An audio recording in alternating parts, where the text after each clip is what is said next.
The Variations of Popery. By Samuel Edgar. Copyright 2018. This audio work is composed from an 1850 edition text, and is provided free by the Hail and Fire online library and bookstore at hailandfire.com. An excerpt on heresy. The Popedom, raised to the supremacy in church and state, challenged the controlling power over the partisans of heresy, schism and apostasy, as well as over kings. The sovereign pontiffs, in the madness of ambition and despotism, affected the dominion over all mankind, and called the arm of the civil magistracy to their aid, to enforce their pretensions. Schismatics and heretics, accordingly, though separated from the Romish communion, are reckoned subject to its authority, as rebels and deserters are amenable to the civil and military laws of their country. The traitor may be punished by the state for his perfidy, and the apostate, in like manner, may, from the church, undergo excommunication and anathemas. He may even, according to Aquinas, Dens, and the University of Salamanca, followed by that of Valladolid, be compelled by arms to return to the profession of Catholicism.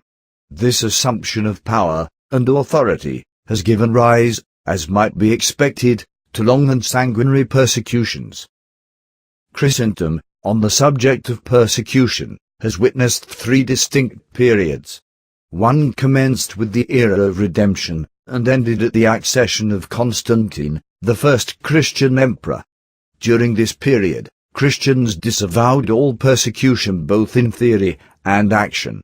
The second period extended from Constantine till the Reformation. This long lapse of years was more or less characterized by continual intolerance and persecution. The third period occupies the time which has intervened between the Reformation and the present day. This interval has been diversified by many jarring opinions on the topic of persecution, the rights of conscience, and religious liberty. The world saw more than 3 ages pass, from the era of Christianity till the accession of Constantine, before its professors disgraced their religion by the persecution of heathenism or heresy. Intolerance is a manifest innovation on the usage of antiquity, and one of the variations of Romanism. The ancients, Dupin remarks, inflicted no ecclesiastical punishment but excommunication, and never employed the civil authority against the abettors of heresy and rebellion. Dupin has been followed by Giannon, Mariana, Mariri, and Duhamel. The Messiah, the Apostles, and the Fathers for several ages, opposed, in word and deed, all compulsion and persecution. The Son of Man came not to destroy but to save the lives of men. This he stated to his apostles, when, in mistaken zeal, they wished, like Elias, to command fire from heaven to consume the Samaritans, who, actuated by the spirit of party, were hostile to the Jews. His empire, he declared, is spiritual, and is not, like paganism, popery, or Islamism, to be established or enlarged by the roar of artillery, the din of battle, or the horrors of war. When Peter struck Malchus, Jesus healed the wound, and condemned, in emphatical language, the use of the sword in the defense of his kingdom. No two characters, indeed, ever displayed a more striking contrast than the Messiah and an Inquisitor. The Messiah was clothed in mercy. The Inquisitor was drenched in blood. The tear of compassion stained the cheek of the divine Saviour. The storm of vengeance infuriated the face of the inquisitorial tormentor. The Son of God on earth was always persecuted, but never retaliated. His ardent petitions, on the contrary, ascended to heaven, supplicating pity for his enemies' weakness and pardon for their sins. The apostles walked in the footsteps of their divine Master. The inspired heralds of the gospel recommended their message by holiness and miracles, accompanied with the influence of divine energy. Persecution from the powers of earth and hell, from demons and men, was their predicted destiny. But these messengers of peace, when execrated, blessed, and when persecuted, showed no wish for retaliation, but, in submission to their master's precept, returned good for evil. The Fathers, for several ages, copied the example of their Lord and the Apostles. The ancients, Dupin observes, taught with unanimous consent the unlawfulness of compulsion and punishment in religion. The sentiments of Origen, Tertullian, Cyprian, Lactantius, and Bernard on this topic are worthy of transcription and imitation. Christians, says Origen, should not use the sword. Religion, according to Tertullian, does not compel religion. According to Cyprian, The King of Zion alone has authority to break the earthen vessels, nor can any claim the power which the Father hath given to the Son. Lactantius, in the following statement, is still more full and explicit: coercion and injury are unnecessary, for religion cannot be forced. Barbarity and piety are far different, nor can truth be conjoined with violence or justice with cruelty. Religion is to be defended, not by killing, but by dying; not by inhumanity, but by patience. Bernard, at a later date, enjoins, in similar language, the same toleration. Faith is conveyed by persuasion, not by constraint. The patrons of heresy are to be assailed, not by arms, but by arguments. Attack them, but with the word, not with the sword. Dupin has shown that the ideas of Origen, Tertullian, Cyprian, Lactantius, and Bernard were entertained by Gregory, Athanasius, Chrysostom, Augustine, Damian, and Anselm. The second period, from Constantine till the Reformation, was characterized, more or less, by uninterrupted persecution and constraint, as the former was by toleration and liberty. This emperor's proselytism to Christianity, in the beginning of the 4th century, commenced a new era in the Christian commonwealth. The Church, in his reign, obtained a new establishment, and the civil power began to sanction the ecclesiastical authority.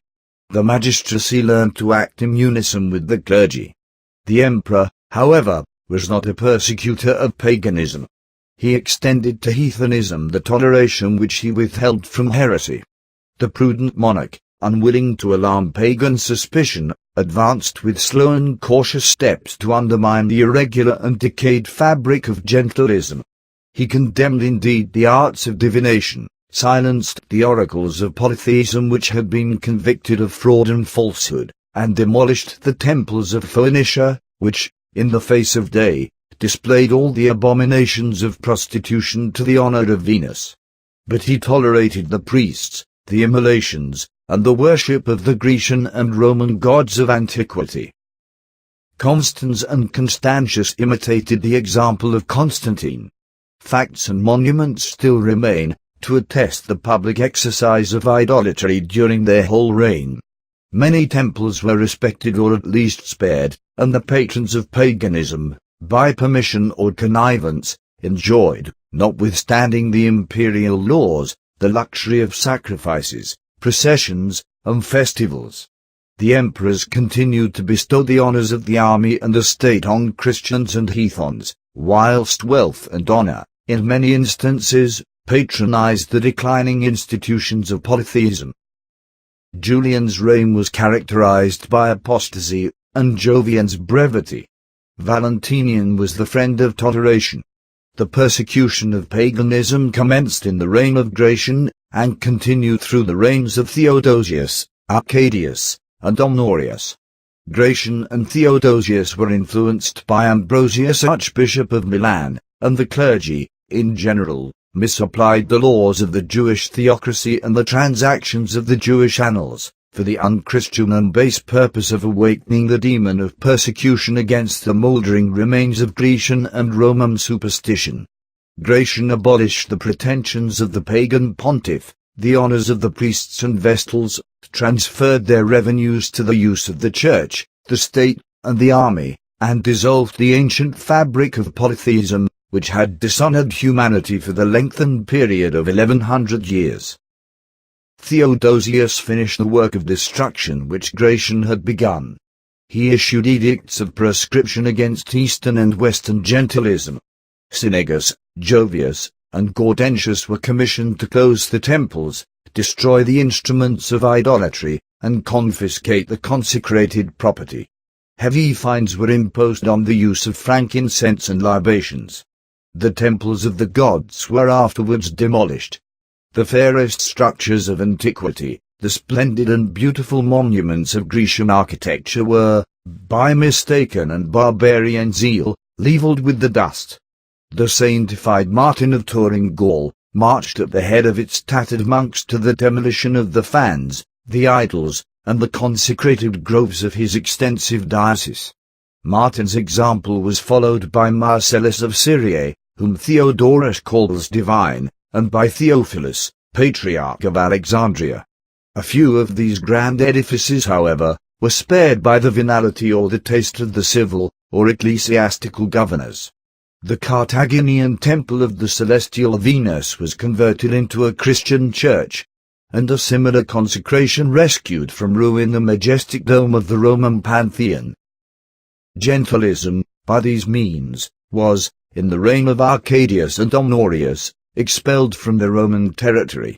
Theodosius, who was distinguished by his zeal for the extermination of polytheism, questioned whether, in his time, a single pagan remained in the empire.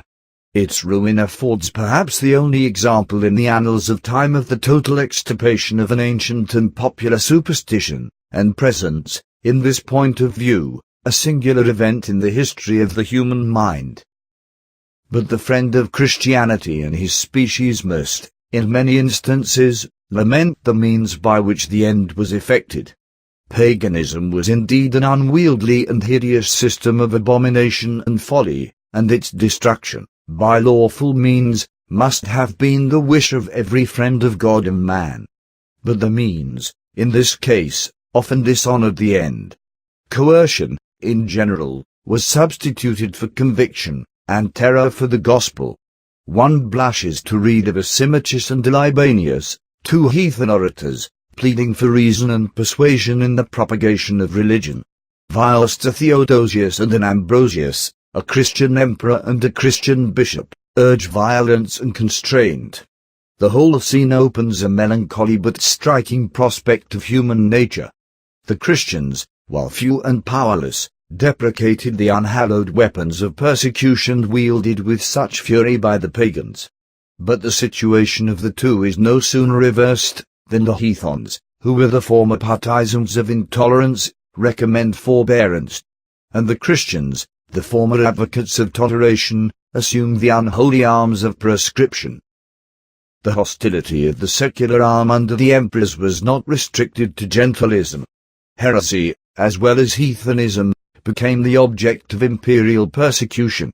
Constantine, till he was prevented by the tuition of the clergy, seems to have possessed correct views of religious liberty and the rights of conscience. The imperial edict of Milan, conceived in the genuine spirit of liberality, was the great charter of toleration, which conferred the privilege of choosing his own religion on each individual of the Roman world. The beauty of this fair picture, however, as usual, was fading and transitory. Its mild features were soon dashed with traits of harshness and severity. The emperor, influenced by his ecclesiastical tutors, imbibed the maxims of illiberality, and learned to punish men for consulting their own reason in the concerns of their own souls. Sovereigns, according to the sacerdotal theology of the day, acted in a twofold capacity, as Christians and as governors. Considered as Christians, kings, in their personal character, should believe the truth as well as practice duty, which, as governors and in their official relation, they should enforce on their subjects. Offences against man, according to these clerical casuists, were less criminal than against God. Theft and murder, of course, were less heinous than schism and heresy. The edicts of emperors, in consequence, came to be substituted for the gospel of God. Error, according to these theologians, was to be remedied by prescription, which, according to common sense, may produce hypocrisy, but can never enlighten the understanding or subdue the heart. Constantine, therefore, in conformity with this new or rather old plan of instruction, and proselytism, issued 2 penal laws against heresy, and was followed, in the hopeful project, by Valentinian, Gratian, Theodosius, Arcadius, and Honorius. Theodosius published 15, Arcadius 12, and Honorius no less than 18 of these inhuman and anti-Christian statutes. These are recorded in the Theodosian and Justinian codes, to the eternal infamy of their priestly and imperial authors. The chief victims of persecution, during this period, were the Arians, Manichaeans, Priscillianists, and Paulicians. Valentinian, Gratian, and Theodosius overwhelmed Arianism with destruction, and clothed Trinitarianism with triumph. The Arians, however, under Constantius and Valens, Roman emperors, and Genseric and Huneric, Vandal kings, retaliated, in their turn, in dreadful inhumanity and vengeance. Valentinian fined the Manichaean doctors and interdicted the Manichaean assemblies. Theodosius exposed them to infamy and deprived them of the rights of citizens. Constantine, Gratian, Maximus, and Honorius harassed and ruined the factions of Donatism, Priscillianism, and Pelagianism. The Paulicians were persecuted in the most dreadful manner, during the reigns of Constans, Constantine, Justinian, Leo, Michael, and Theodora. Ammianus, a heathen historian, and Chrysostom, a Roman saint, compare the mutual enmity of Christians at this time, to the fury of wild beasts. Heresy, during this period, was punished with more or less severity, according to the offender's supposed criminality or obstinacy. The penalty was banishment, fine, confiscation, infamy, disqualification of buying and selling, or incapacity of civil and military honor. The Roman Code contained no law sentencing persons guilty of heresy to death. Capital punishments, indeed, in some instances, were inflicted. This was the ease with the unhappy Priscillian and some of his partisans, who were prosecuted by the inquisitorial Itasus and sentenced by the usurping Maximus. But Maximus, on this occasion, exercised an illegal authority as he had usurped the imperial power. The unlawful and unhallowed transaction displayed the baseness of the prosecutor and the tyranny of the emperor. The few that suffered capital punishment for sectarianism were, in general, also guilty or supposed to be guilty of treason or rebellion. The Roman laws, on the topic of persecution, continued in this state till the year 800, and in the Eastern Empire till its dissolution in 1453 by the Ottomans. An important change happened about the commencement of the 9th century. This consisted of the Great Eastern Schism. The Greek and Latin churches were rent asunder and ceased to be governed by mutual laws. A new era, on the subject of heresy and its punishment, began at this time in the West, and lasted till the year 1100 of our redemption, comprehending a lapse of 300 years. This period was distinguished by superstition, ignorance, insurrection, revolution, and confusion. Sectarianism, in the European nations, seemed, for 3 centuries, to be nearly extinguished. Egyptian darkness reigned and triumphed over learning and morality.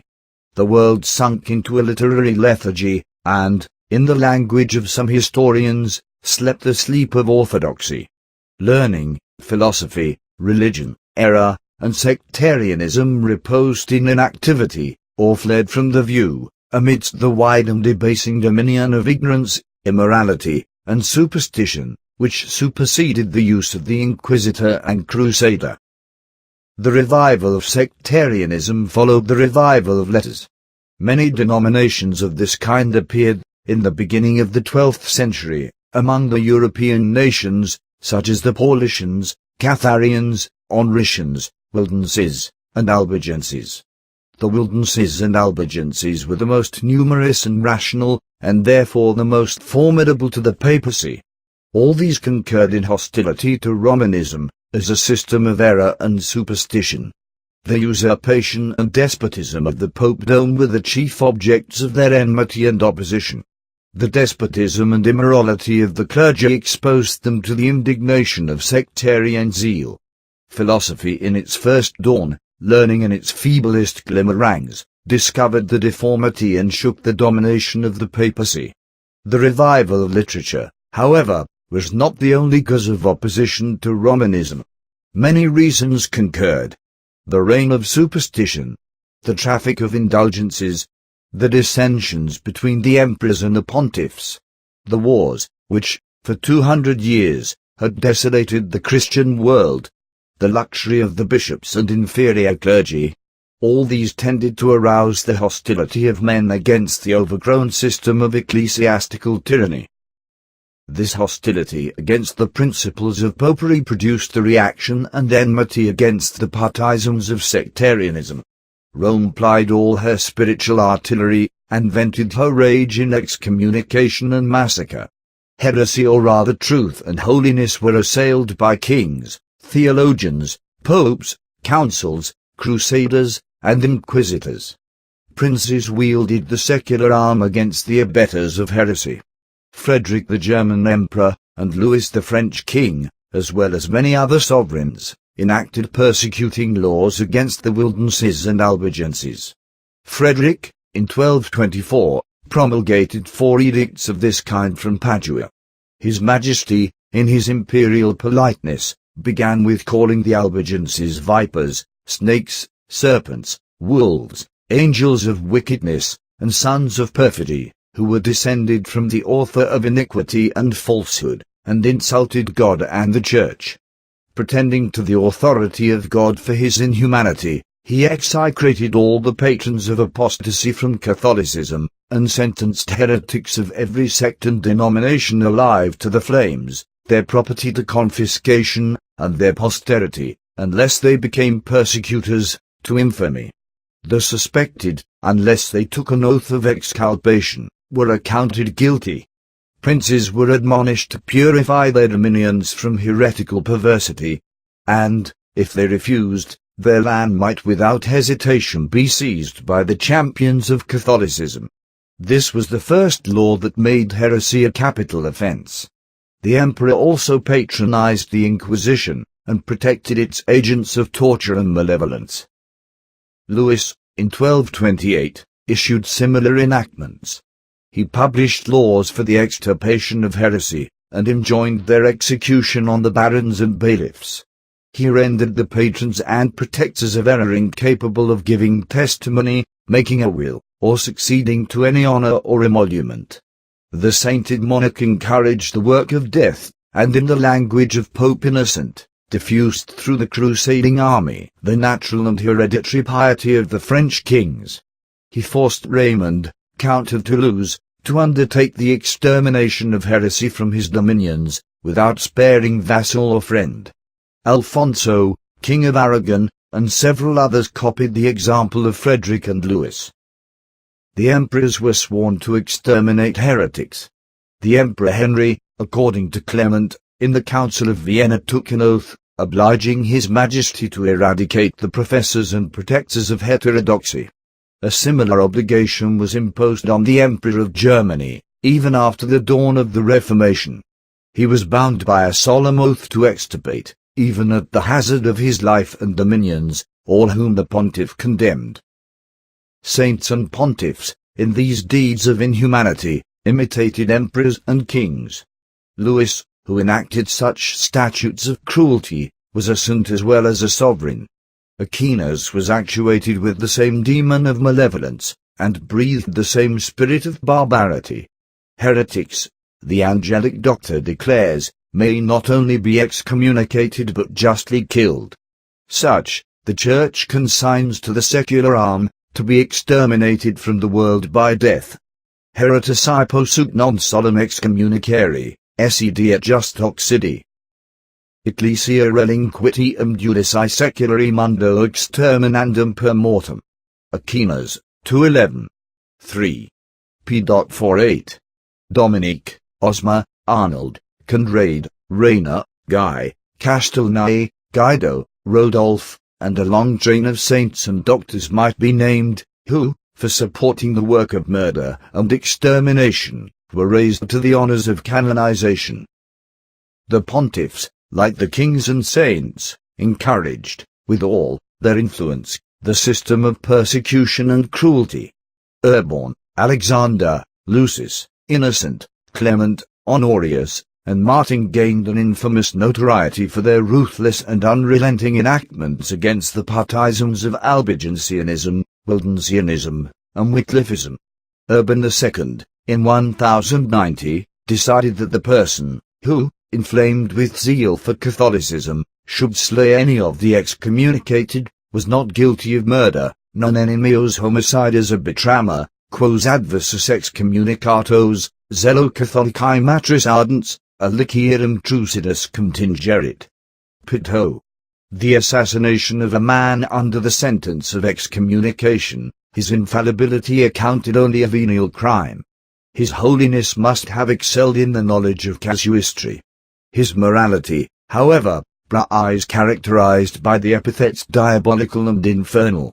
Lucius III fulminated red-hot anathemas against the Waldenses, as well as against their protectors and patrons, and consigned them to the secular arm, to undergo condign vengeance in proportion to their criminality. Innocent IV sanctioned the enactments of Frederick, which sentenced the partisans of error and apostasy to be burned alive. He commanded the house in which an Albigensian had been sheltered to be razed from the foundation. All these viceroys of heaven concurred in consigning to infamy any who should give the apostate from the faith either counsel or favor, and in driving the magistracy to execute the sanguinary statutes, by interdicts and excommunication. The crusaders against the Albigenses enjoyed the same indulgences as those who marched to the Holy Land. Supported by the mercy of omnipotent God and the blessed apostles Peter and Paul, Innocent granted these holy warriors a full pardon of all sin, and eternal salvation in heaven. Pronam per caminum veniam indulgimus, et in retributione justorum salutis eterni polissima augamentum. Provincial and national councils breathed the same spirit of persecution, as kings and pontiffs. These were many. But the most sanguinary of them met at Toledo, Oxford, Avignon, Tours, Lavaux, Montpellier, Narbonne, Albi, and Tolosa. Anno 630, the National Council of Toledo, in its third canon, promulgated an enactment for the expulsion of all Jews from Spain, and for the permission of none in the kingdom but the professors of Romanism. This holy assembly made the king, on his accession, swear to tolerate no heretical subjects in the Spanish dominions. The sovereign who should violate this oath, and all his accomplices, would, according to the sacred synod, be accursed in the sight of the everlasting God, and become the fuel of eternal fire. This sentence, the Holy Fathers represented as pleasing to God. Spain, at an early date, began those prescriptions, which she has continued to the present day. The Council of Oxford, in 1160, condemned more than 30 of the Waldenses who had emigrated from Gascony to England, and consigned these unhappy sufferers to the secular arm.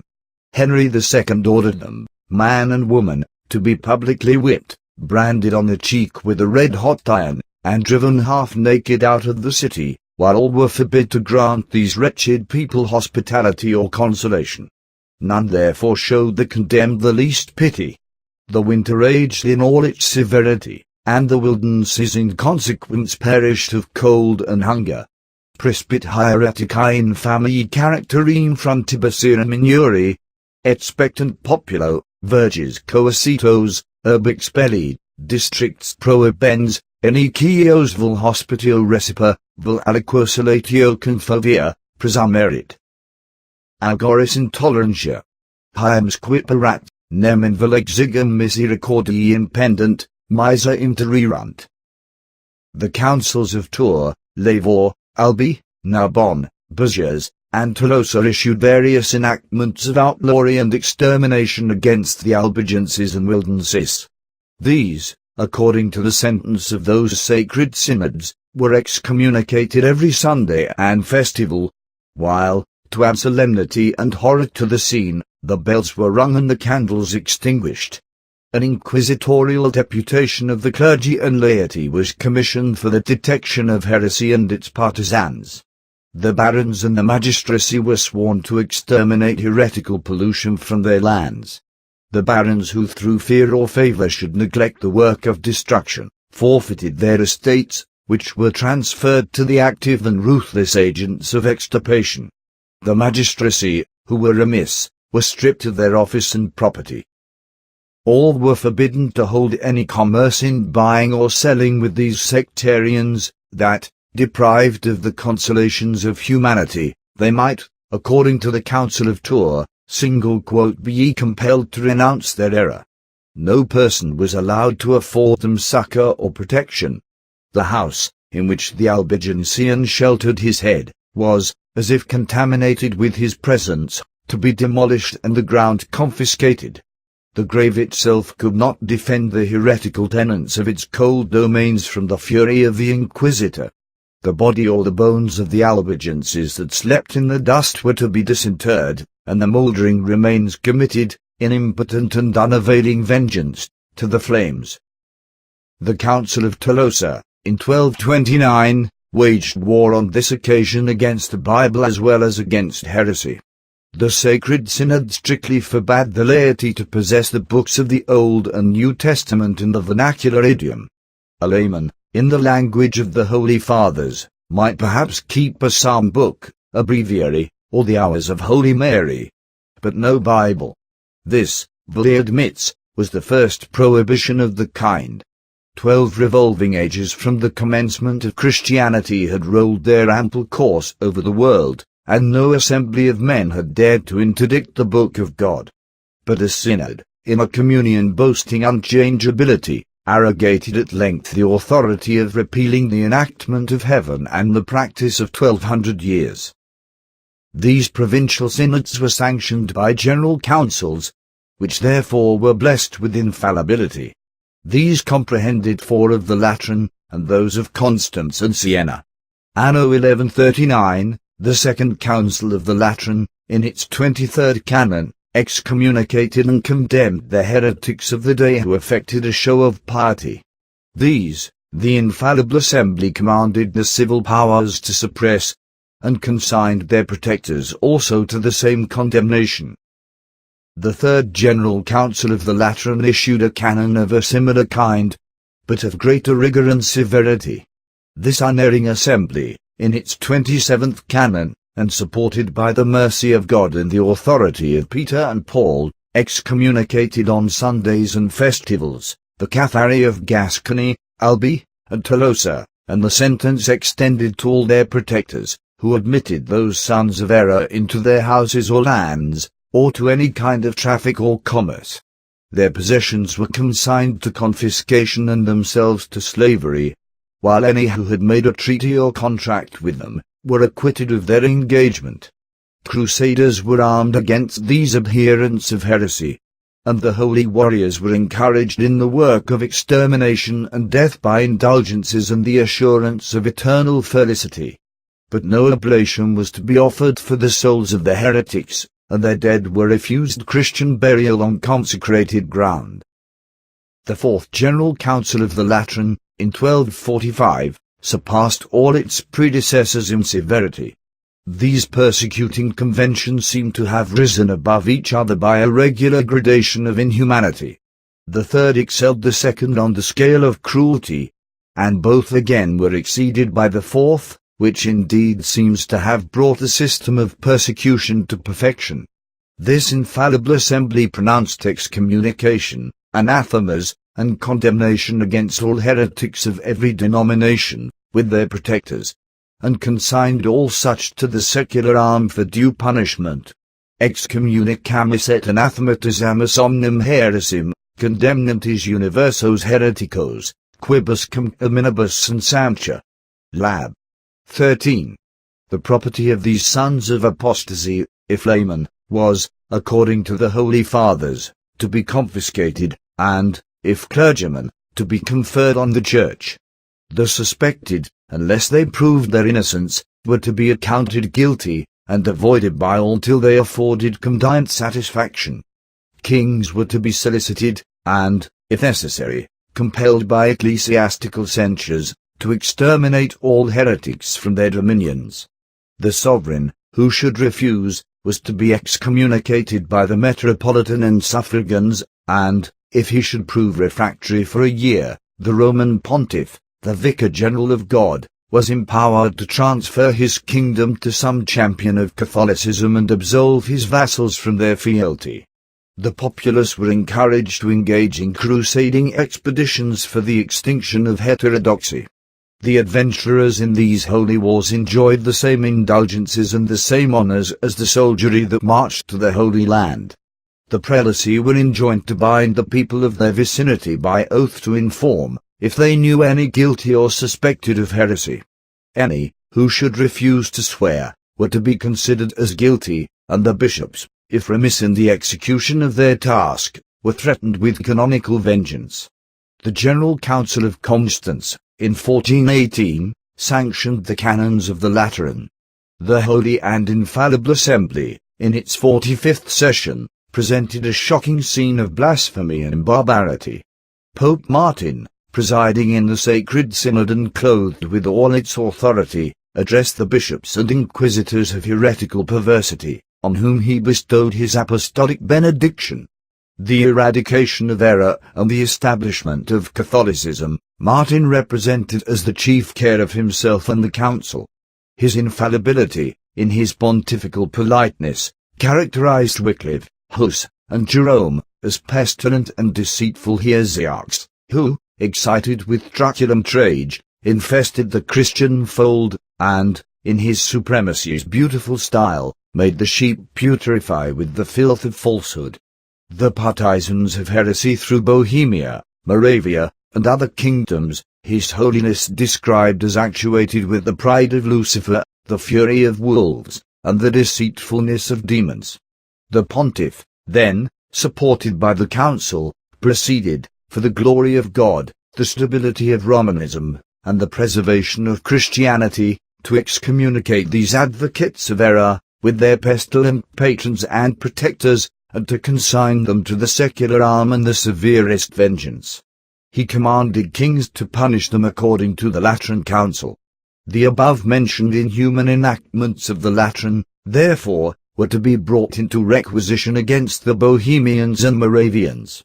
These, according to the Holy Synod, were to be despoiled of all property, Christian burial, and the consolations of humanity. Haseatia, Luciferina superbia et rebi lupinari vecti, demonum fraudibus illusae. Ovs Christi Catholicus Haseaci ipsi successive inficirunt, et insta commendatiarum ficirunt putresia. Credens et adherents estem, tanquam hereticos instis et vilut hereticos seculari curae relinquatis. Bin. 8. 1120. The General Council of Siena, in 1423, which was afterward continued at Basel, published persecuting enactments of a similar kind. The Holy Synod assembled in the Holy Ghost, and representing the universal Church, acknowledged the spread of heresy in different parts of the world through the remissness of the inquisitors, and to the offence of God, the injury of Catholicism, and the perdition of souls. The Sacred Convention then commanded the inquisitors, in every place, to extirpate every heresy, especially those of Wycliffe, Huss, and Jerome. Princes were admonished by the mercy of God to exterminate error, if they would escape divine vengeance. The Holy Fathers and the Viceroy of Heaven conspired, in this manner, to sanction murder in the name of the God of mercy, and granted plenary indulgences to all who should banish those sons of heterodoxy or provide arms for their destruction. These enactments were published every Sabbath, while the bells were rung and the candles lighted and extinguished. The Fifth General Council of the Lateran, in 1514, enacted laws, marked, if possible, with augmented barbarity.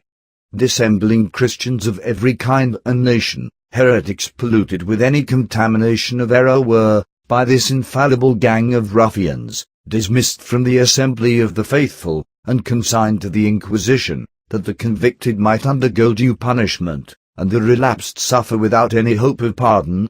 omnes ficti Christiani, acta fide male sentients, cajuscum generis aut nationis ferint, nec non hereticis alique heresis la polluti, a Christi fidelium, coetu penitus eliminentia, et quocum loco experantia, ac debita anima adversioni puniorta, staturimus. Crab. The General Council of Trent was the last of these infallible conventions that sanctioned persecutions. This assembly, in its second session, enjoined the extermination of heretics by the sword, the fire, the rope, and all other means, when it could be done with safety.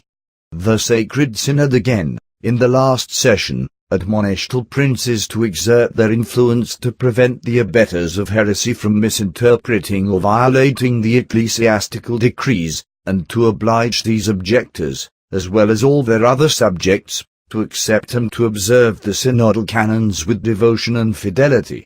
This was clearly an appeal to the secular arm, for the purpose of forcing acquiescence and submission. The natural consequence of such compulsion was persecution. The Holy Fathers, having, in this laudable manner, taught temporal sovereigns their duty, concluded with the discharge of their spiritual artillery, and pronounced an anathema on all heretics. And devoit les destruyor parlofer, la fer, la crode, atout automoyan. Paolo. The unerring council, actuated according to their own account, by the Holy Ghost, terminated their protracted deliberations, not with blessing mankind, but with cursing all who should claim religious liberty, assert the rights of conscience, or presume to differ from the absurdity of their synodal decisions. The principle of persecution, therefore, being sanctioned, not only by theologians, popes, and provincial synods, but also by general councils, is a necessary and integral part of Romanism.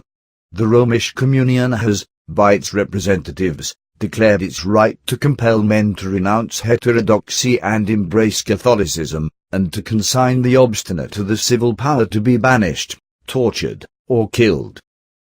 The modern pretenders to liberality in the Popish communion have, in general, endeavored to solve this difficulty by dividing the work of persecution between the civil and ecclesiastical powers. This was the solution of Crothy, Slavine, and Higgins at the Maynooth examination.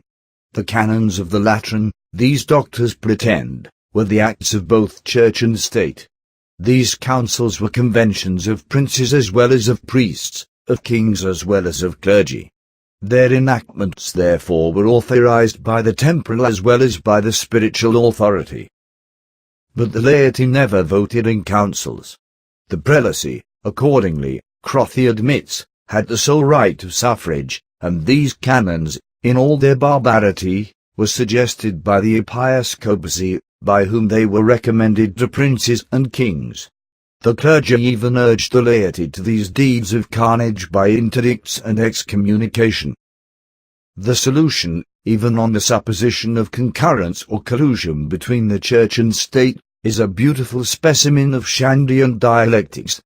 Tristram invented a plan of evading sin by a division similar to the logic of Crothy, Slavine, and Higgins. The process was simple and easy. Two ladies between them contrived to repeat a word, the pronunciation of which by one would have entrenched a little on politeness and morality. Each lady, therefore, rehearsed only half of the obnoxious term, and, of course, preserved a clear conscience and committed no offence against propriety or purity. Our learned popish doctors, in like manner, and by equally conclusive reasoning, have, by a similar participation, been enabled to transubstantiate sin into duty, and excuse murder and massacre.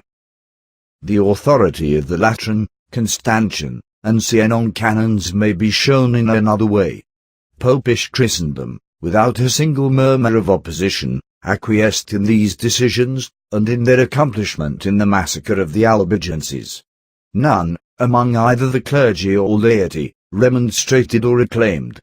But a papal bull, received by open or tacit assent and by a majority of the popish clergy, forms a dogma of faith. This, at Maynooth, was, in the clearest language, stated by Crothy, Brown, and Higgins. Many pontiffs, such as Urban, Innocent, Clement, and Honorius, issued such decretals of persecution. These, without the objection of a solitary clergyman or layman, were approved and executed without justice or mercy on the adherents of heresy. These principles, therefore, obtained the sanction of the whole Romish Church, and have been marked with the sign manual of infallibility. All the popish beneficed clergy through Christendom profess, on oath, to receive these persecuting canons and councils. They swear on the holy evangelists and in the most solemn manner, to hold and teach all that the sacred canons and general councils have delivered, defined, and declared. The rejection of these enactments would amount to a violation of this obligation. Any person, who should infringe or contradict this declaration, will, and commandment, incurs, according to the bull of Pius IV, the indignation of Almighty God and the blessed apostles Peter and Paul. The legislation of kings, pontiffs, and councils was no idle speculation or untried theory. The regal, papal, and synodal enactments were called into active operation, and their practical accomplishment had been written in characters of blood in the annals of the papacy and the Inquisition. Pope Innocent first sent a missionary expedition against the Albigenses. His Holiness, for this purpose, commissioned Rainer, Guy, Arnold, Guido, Osma, Castelnau, Rodolphe, and Dominique. These, in the execution of their mission, preached Popery and wrought miracles. Dominique, in particular, though distinguished for cruelty, excelled in the manufacture of these lying wonders.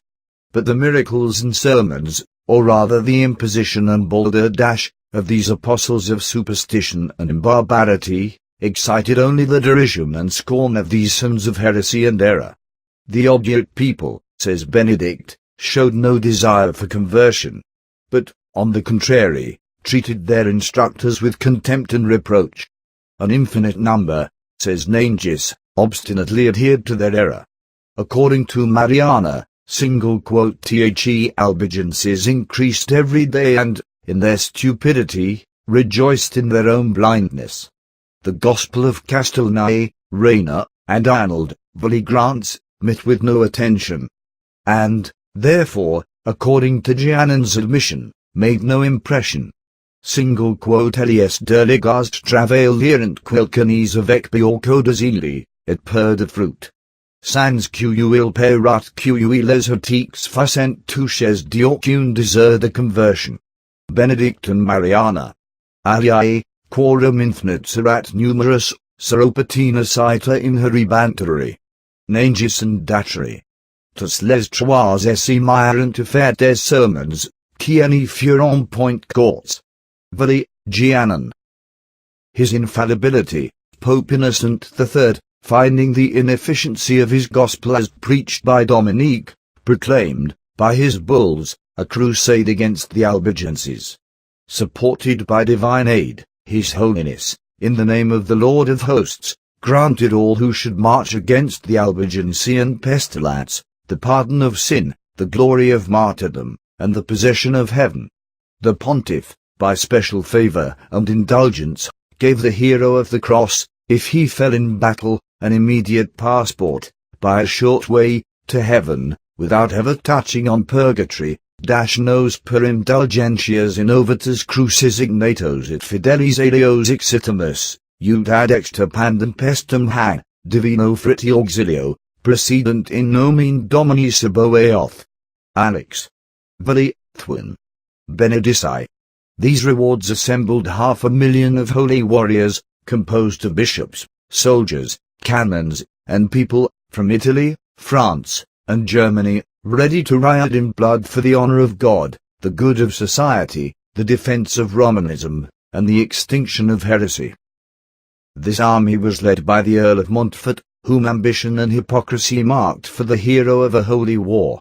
The Archbishop of Narbonne, at an early period, painted Montfort's ambition, stratagems, malice, violence, and duplicity.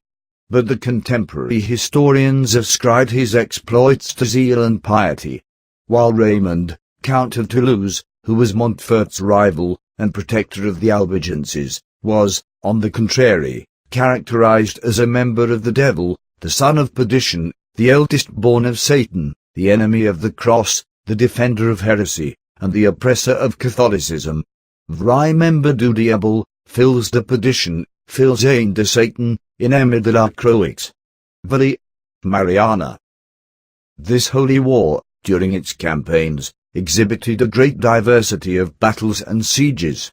The storming of Béziers and Lavaux will supply a specimen of the spirit and achievements of the crusading army.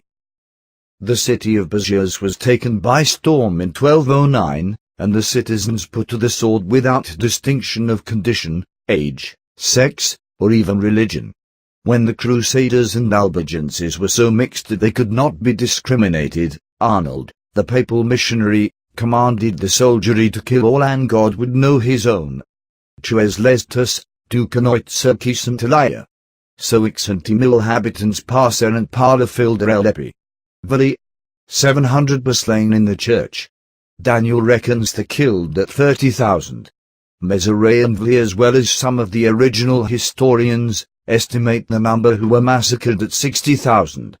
The blood of the human victims, who fled to the churches for safety and were murdered by the holy warriors, drenched the altars, and flowed in crimson torrents through the streets.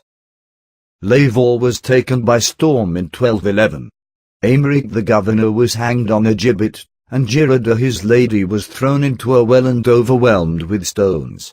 80 gentlemen, who had been made prisoners, were slaughtered like sheep in cold blood. All the citizens were mangled without discrimination in promiscuous carnage. 400 were burned alive, to the extreme delight of the Crusaders.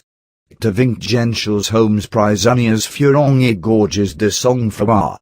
De Schismatics furent brûlés vifs avec un joie extreme de la part des croises. Vali. One shudders, says Vali in his history of these transactions, while he relates such horrors. Languedoc, a country flourishing and cultivated, was wasted by these desolators. Its plains became a desert, while its cities were burned and its inhabitants swept away with fire and sword. 100,000 Albigenses fell, it is said, in one day, and their bodies were heaped together and burned. A new insurge, on égorge cent mille de Schismatics. Brais. Detachments of soldiery were, for 3 months, dispatched in every direction to demolish houses, destroy vineyards, and ruin the hopes of the husbandman. The females were defiled, and violent philosophisms. Bray. The march of the holy warriors was marked by the flames of burning houses, the screams of violated women, and the groans of murdered men. And permit indulgence et absolution plenia circituerunt des vaudois. Mariri. The war, with all its sanguinary accompaniments, lasted 20 years, and the Albigenses, during this time, were not the only sufferers. 300,000 crusaders fell on the plains of Languedoc, and fattened the soil with their blood. All this barbarity was perpetrated in the name of religion. The carnage was celebrated as the triumph of the Church, the honor of the papacy, and the glory of Catholicism. The Pope proclaimed the holy war in the name of the Lord. The army of the cross exulted in the massacre of Lavaux, and the clergy sung a hymn to the Creator for the glorious victory. Les clerges chantoient avec beaucoup de dévotion el hymne vini Creator. Vali. The assassins thanked the God of mercy for the work of destruction and bloodshed. The soldiery, in the morning, attended high mass, and then proceeded, during the day, to waste the country and murder its population. The assassination of 60,000 citizens of Béziers was accounted, says Mariana, the visible judgment of heaven. According to Benedict, The heresy of Albigensianism drew down the wrath of God on the country of Languedoc. The Crusaders were accompanied with another engine of horror and inhumanity. This was no less than the infernal Inquisition. The inventor of this Inquisition, according to Benedict, was Dominic, who was also the first Inquisitor General. This historian, indeed, Seems doubtful whether the benevolent and Christian idea suggested itself first to Dominic or to Innocent, to the saint or to the pontiff. But Dominic first mentioned it to Arnold. The saint also established, as agents of this tribunal, a confraternity of knights whom he called the Militia of Jesus, Il nomme les frères de la milice de Jesus. Bend. 2. 131. These demons of destruction, these fiends of blood, the blasphemer had the effrontery to represent as the warriors of the captain of salvation. Gregory IX, in more appropriate language, styled the knights the militia of Dominic. These, in Italy, were called the Knights of the Inquisition, and in Spain the Familiars of the Holy Office.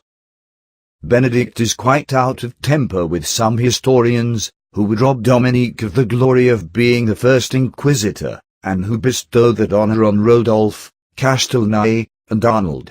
The invention of the Holy Office, and the title of Inquisitor General, in this author's opinion, crowns his hero with immortal renown. Bend. 2. 131.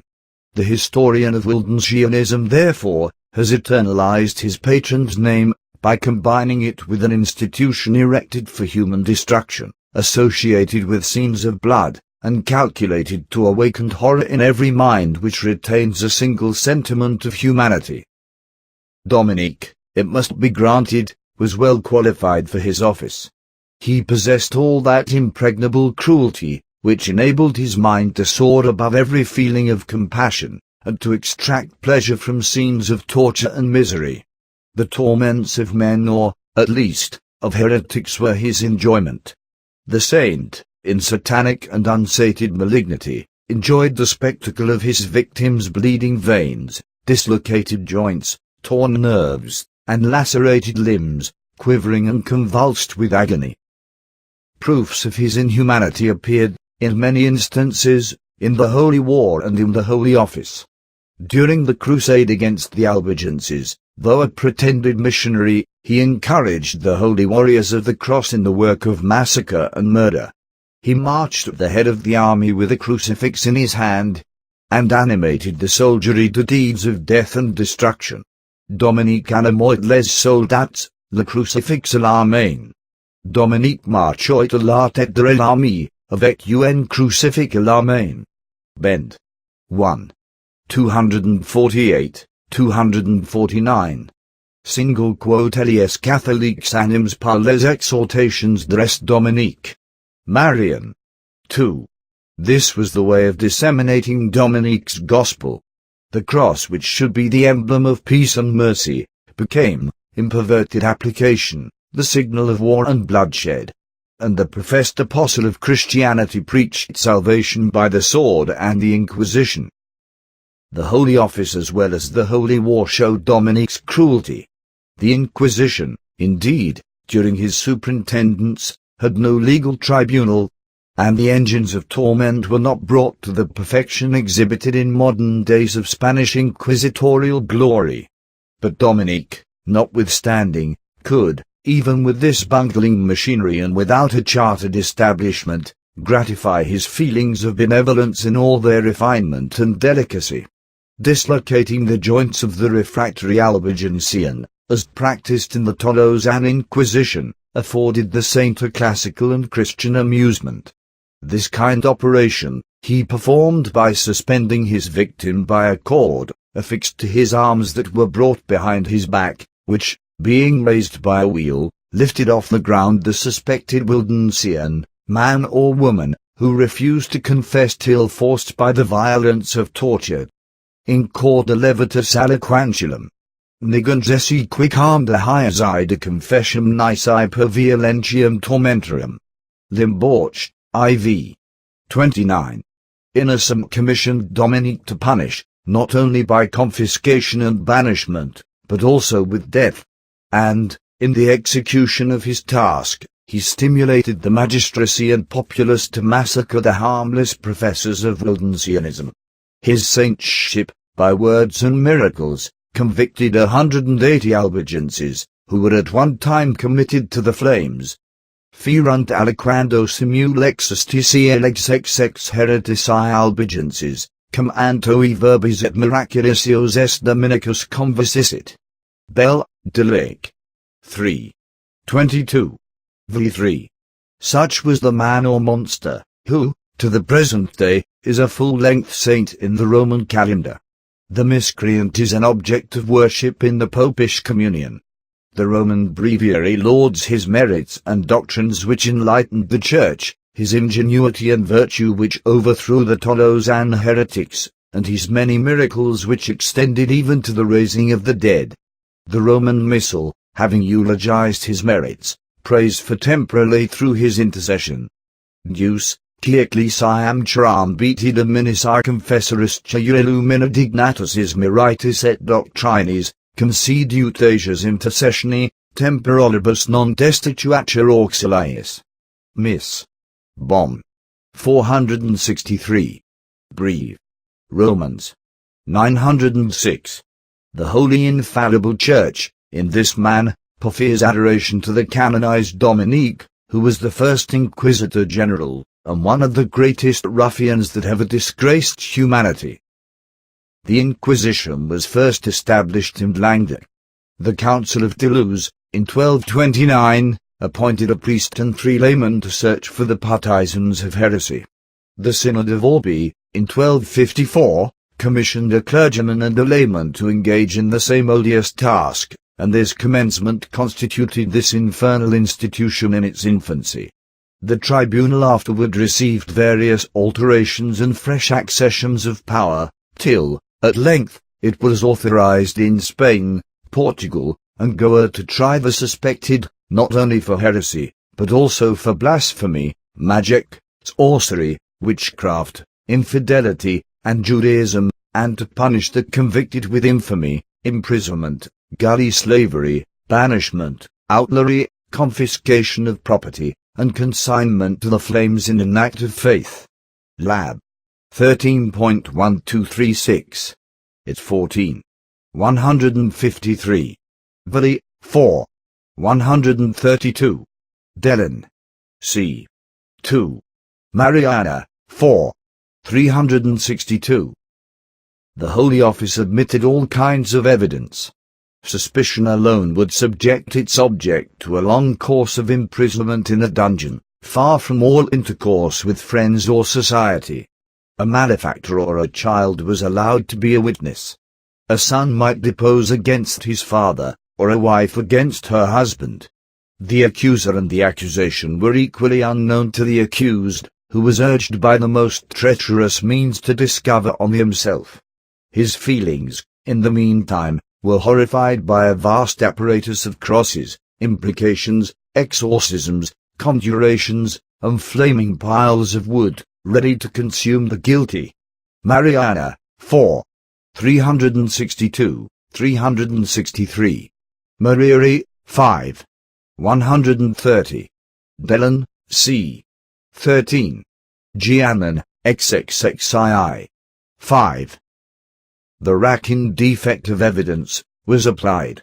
The accused, whether man or woman, was, in defiance of all decency, stripped naked. The arms, to which a small hard cord was fastened, were turned behind the back. The cord, by the action of a pulley, raised the sufferer off his feet and held him suspended in the air. The victim of barbarity was, several times, let fall, and raised with a jerk, which dislocated all the joints of his arms, whilst the cord, by which he was suspended, entered the flesh and lacerated the tortured nerves.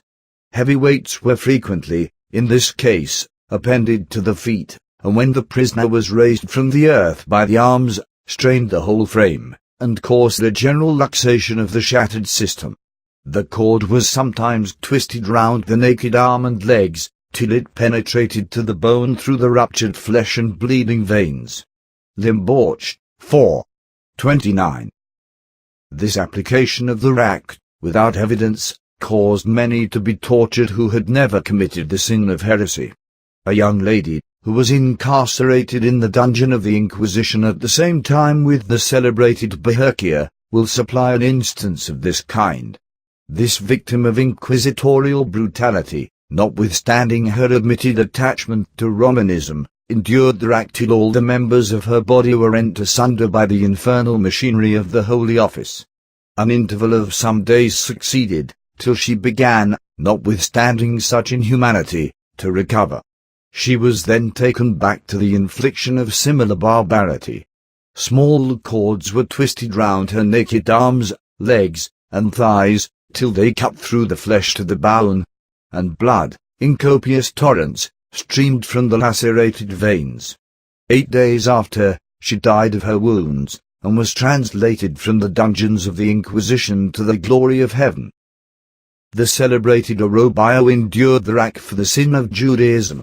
His description of the transaction is frightful. The place of execution was a subterranean vault lighted with a dim lamp. His hands and feet were bound round with cords, which were drawn by an engine made for the purpose, till they divided the flesh to the excoriated bone. His hands and feet swelled, and blood burst, in copious effusion, from his nails as well as from his wounded limbs. He was then set at liberty, and left Spain the scene of persecution and misery. Mariri, 6. 7. Limborch, 323. The convicted were sentenced to an act of faith. The ecclesiastical authority transferred the condemned to the secular arm, and the clergy in the meantime, in mockery of mercy, supplicated the magistracy in a hypocritical prayer, to show compassion to the intended victim of barbarity. But the magistracy, who, through pity, should have deferred the execution, would by the relentless clergy, have been compelled by excommunication to proceed in the work of death.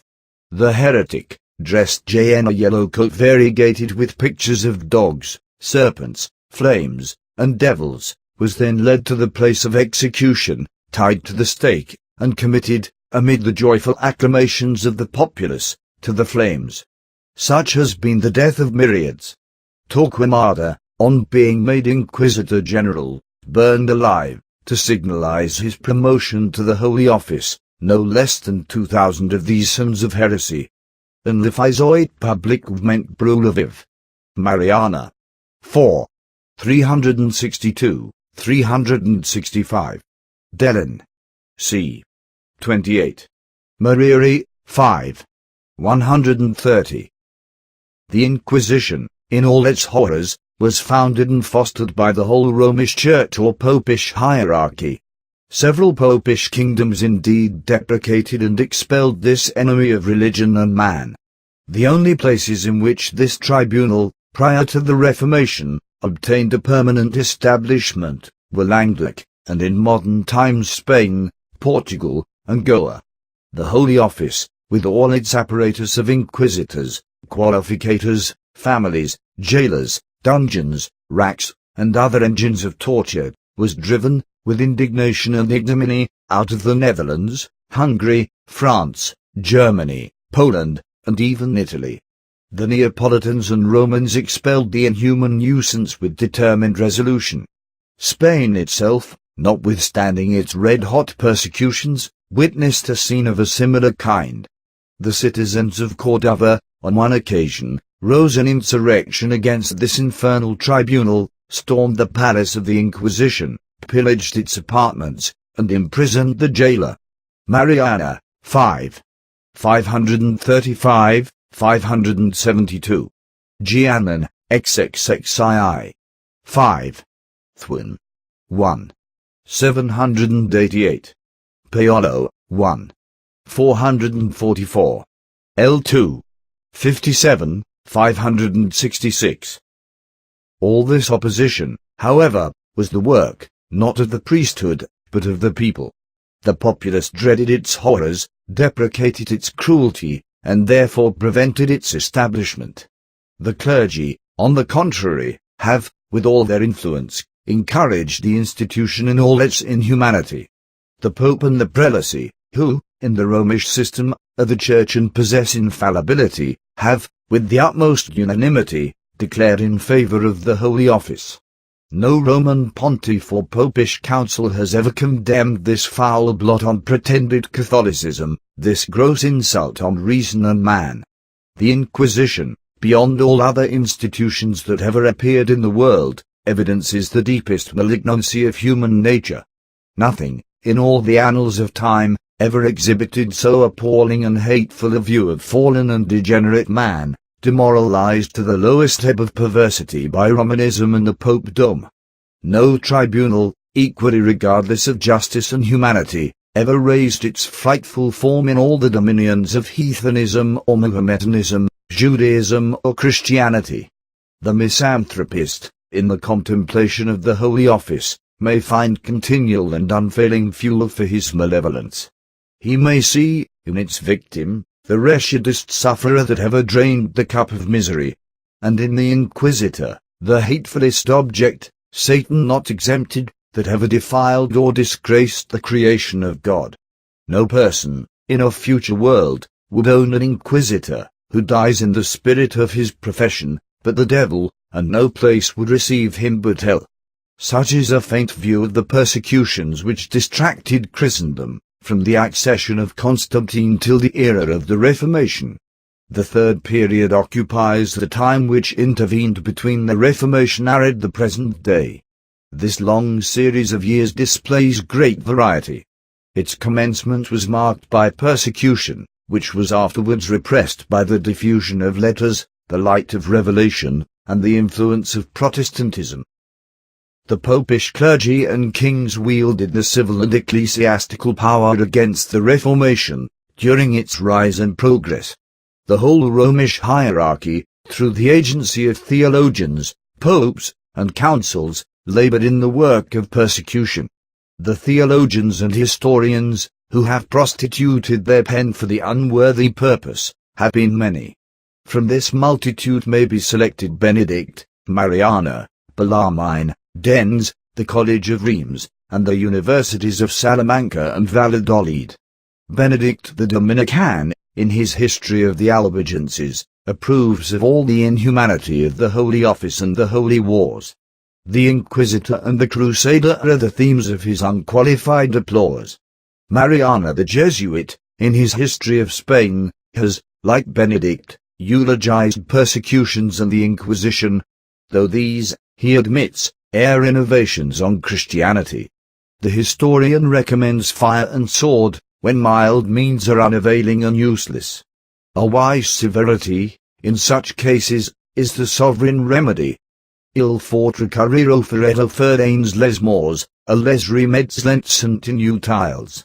A sage severit ist le remède souverain. Mariana, 2. 686. Bellarmine's statements, as well as those of Dens, on this subject, are distinguished by their ridiculousness and barbarity. He urges, in the strongest terms, the eradication of heretics, when it can be effected with safety. Freedom of faith, in his system, tends to the injury of the individual and of society, and the abettors of heterodoxy therefore are, for the honour of religion, to be delivered to the secular arm and consigned to the flames. The cardinal would burn the body for the good of the soul. The prudent Jesuit, however, would allow even the advocates of heresy to live, when, owing to their strength and number, an appeal to arms would be attended with danger to the friends of orthodoxy. The apostles, he contends, abstained from calling iron a secular arm only because there were, in their day, no Christian princes. This, in all its horrors, he represents as the common sentiment of all the patrons of Catholicism. Libertas credendi perniciosari. Libros hiereticorum gerinta desiat exere. Bell. De Lake. 3. 18. Hus asserunt, non licia hereticum incorrigibilum traitor seculari potesti et permittia comberendum. Contrarium decent commons Catholici. Bell. 3. 20. Ecclesia, zelo salutis animarum, ios persequitur.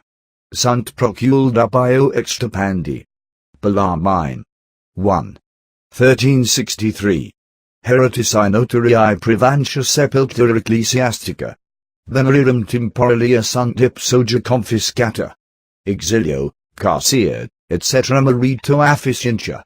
Falsarii pecum evil aliarum publicam fide et turbantes, justa morte punientia. ergo etiam heretici, qui sunt falsarii fidei et in publicam gravita perturbant.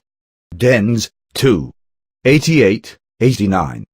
Bellarmine's arguments, in favor of his system, are a burlesque on reason and common sense.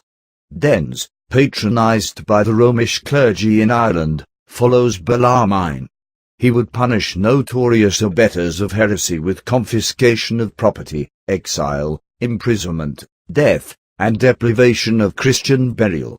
Such falsifiers of the faith and troublers of the community, says the precious divine, justly suffer death in the same manner as those who counterfeit money and disturb the state. This, he argues, from the divine command to slay the Jewish false prophets, and from the condemnation of Hus in the Council of Constance. The College of Rheims commended the same remedy. These doctors, in their annotations, maintain that the good should tolerate the wicked, when, in consequence of the latter's strength, punishment would be attended with danger. But heresy or any other evil, when its destruction could be effected with safety, should, according to this precious exposition, be suppressed and its authors exterminated. Testament, in Matthew 13:29. Footnote H and F, lest you pluck up also. The good must tolerate the evil, when it is so strong that it cannot be redressed without danger and disturbance of the whole Church, and commit the matter to God's judgment in the latter day.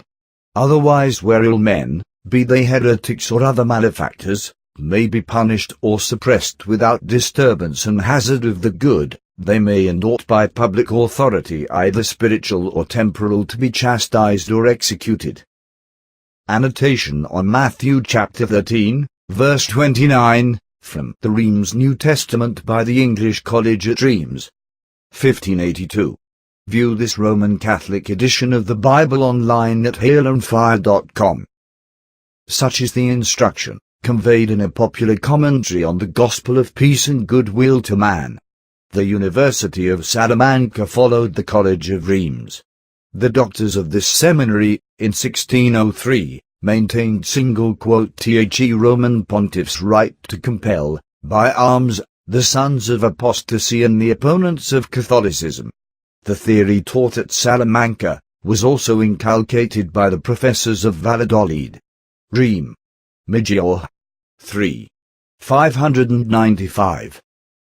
These are a few specimens of the popish divines, who have abetted the extirpation of heresy by violence and the Inquisition. The list might be augmented to almost any extent. Immense indeed is the number of Romish doctors, who, in the advocacy of persecution, have wearied eloquence and exhausted learning. Pontiffs, as well as theologians, have enjoined persecution. This practical lesson has, for 1,000 years, been uniformly taught in the school of the Popedom. The viceroys of heaven have, for this long succession of ages, acted on the same satanic system. From these pontifical persecutors, since the Reformation, may, as a specimen, be selected the names of Leo, Adrian, Paul, and Pius. Leo, in a bull issued in 1520, ordered all to shun Luther and his adherents. His Holiness commanded sovereigns to chase the abettors of Lutheranism out of their dominions. Adrian, in 1522, deprecated the spread of Lutheranism, and admonished princes and people against the toleration of this abomination, and, if mild methods should be unavailing, to employ fire and faggot. Lab. 19. 1050, 1068. Dupin, 3. 170. Single quota si serva de remeds plus violence, et eliploy la fur. Paolo, L. 48. Paul IV distinguished himself by his recommendation of the Inquisition for the extermination of heresy. This tribunal, his infallibility accounted the sheet anchor of the papacy, and the chief battery for the overthrow of heresy. The pontiff reckoned the gospel, with all its divine institutions, as nothing, compared with the Holy Office for the defense of the Holy See. Paul was right. The gospel may support the Church, but the Inquisition is the proper instrument to protect the Popedom. The Inquisition, accordingly, was the darling theme of his supremacy's thoughts. He conferred additional authority on the sacred institution, and recommended it to the cardinals and his successors with his parting breath. I dona tout ses pensis os affaires de l'Inquisition, que il desoit et la mille bateri, que un pat poser el heresy, et la principal defense du Saint Siege. Paolo, 2. 45, 51. Brais, 4. 636. Sanctissimum Inquisitionis officium, quo anno sacres dies octa retortem tia firmabat, commendatum haberant. Twin. XXIII. 15. Sacrae Inquisitionis tribunali majorum octa retortem dedit. Alex. 23. 216. When the cold hand of death was pressing on his lips, and the soul just going to appear before its God, he enjoined the use of the Inquisition, and expired, recommending murder and inhumanity. These enactments of doctors and pontiffs were supported by the canons of councils. The Council of Lyons, in 1527, commanded the suffragans to make diligent inquiry after the disseminators of heresy, and to appeal, when necessary, to the secular arm. Anno 1528, the Council of Sens enjoined on princes the extermination of heretics, in imitation of Constantine, Valentinian, and Theodosius. Lab. 19. 1127. 1180. Dupin, 3. 257. The General Council of Trent, in the same manner, patronized persecution. Schiconia, a Dominican, preached before this assembly on the parable of the tares. The preacher, on this occasion, broached the maxim afterward adopted by Bellarmine and the Romish annotators. He urged that the adherents of heresy should be tolerated, when their extermination would be attended with danger, but when their extirpation can be effected with safety, they should be destroyed by fire, the sword, the gallows, and all other means. All this Schiconia declared, the Sacred Synod itself had inculcated in its second session, and the Dominican's sermon and declaration were heard in the infallible assembly without objection or contradiction. The Sacred Synod again, in their last session, admonished all princes to exert their influence to prevent abettors of heresy from misinterpreting or violating the ecclesiastical decrees, and to oblige these objectors, as well as all their other subjects, to accept and to observe the synodal canons with devotion and fidelity, and devoid les detruyo par la fe, la cord, a tout automoyen. Paolo, IVP. 604. Single quote li consuln suite exhortatus les princes a any point suffracuiis decrets facent violes par les heretics, mais a les obliga or sibium cuitus les autos sujets a les observer. Paolo, 2. 660. This was clearly an appeal to the secular arm, for the purpose of forcing acquiescence and submission, and the natural consequence of such compulsion was persecution. The canon law and the Roman ritual extend the spirit of persecution even to the dead. The canon law excommunicates any who, with his knowledge, bestows Christian burial on heretics. The Roman ritual, also, published by the command of Paul V, and in general use through the Popish communion, refuses sepulchral honors to heretics and schismatics. The offender, in this case, to obtain absolution and be freed from excommunication, must, with his own hands and in a public manner, raise the interred from the hallowed sepulchre.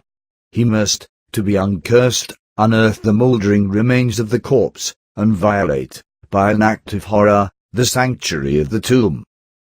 The enactments of popes and councils were sanctioned and enforced by emperors and kings.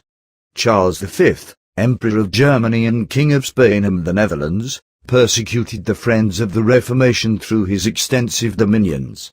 His Majesty in 1521, supported by the electors in the Diet of Worms, declared it his duty, for the glory of God, the honor of the papacy, and the dignity of the nation, to protect the faith and extinguish heresy, and in consequence prescribed Luther, his followers, and books, and condemned all, who, in any man, should aid or defend the Saxon reformer or read his works, to the confiscation of their property, the ban of the empire, and the penalty of high treason. The emperor's edicts against the Lutherans in the Netherlands were fraught with still greater severity. Men who favored Lutheranism were to be beheaded, and women to be buried alive, or, if obstinate, to be committed to the flames. This law, however, was suspended. But inquisitorial and military executions rioted in the work of death in all its shocking forms. The Duke of Alva boasted of having caused, in 6 weeks, the execution of 18,000 for the crime of Protestantism. Paolo reckons the number, who, in the Netherlands, were, in a few years, massacred on account of their religion, at 50,000, while Grotius raises the list of the Belgic martyrs to 100,000. Pena inviros capitis, in feminas defotionis in terrain, sin pertinacis ferim thexationis. Thwin. 1. 229. Brand. 2. Daneles pesbas, lenombadase, quoian avoit pendus, decapites, brules, et enteres vifs, mautata cinquanti mil homes. Paolo, 2. 52. Carnificata hominem non minus centimilia. Grotius, Annal. 12. Brand. IV. X2 Pin, 3. 656. Charles began the work of persecution in Spain, and with his latest breath recommended its completion to his son Philip II. The dying advice of the father was not lost on the son.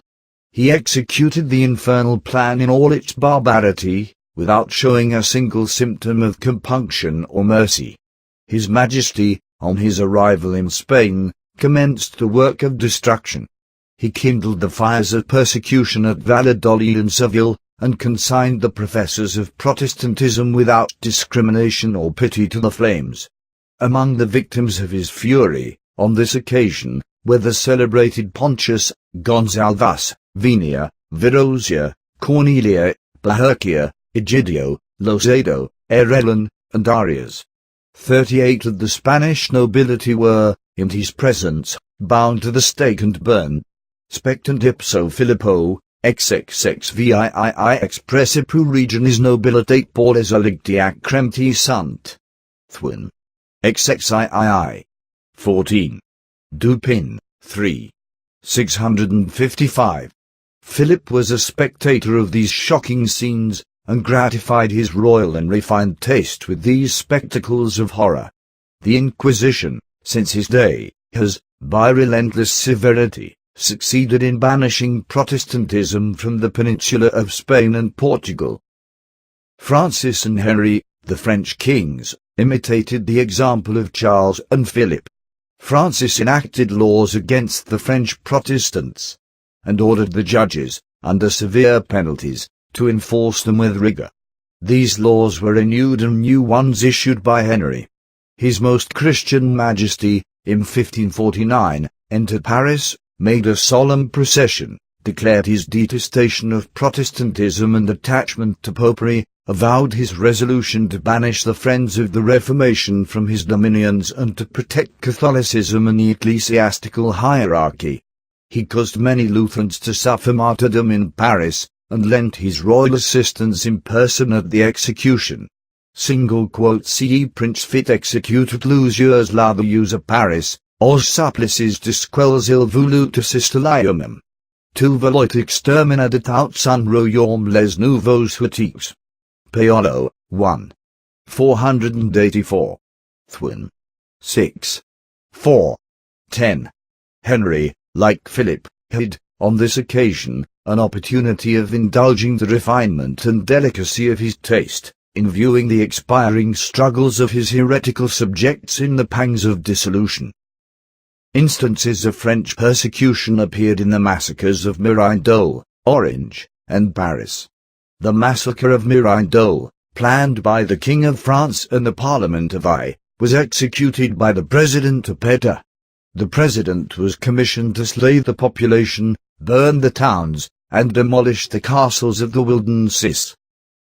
Popedom, thirsting for blood, executed his commission with infernal barbarity.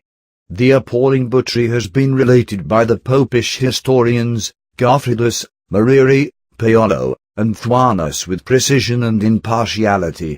Elias troops passerent filder elepitus circienavoant puis infua, etitoant risks expos alarmi sidu soldat, sans distinction diege, dequilite, enida sex.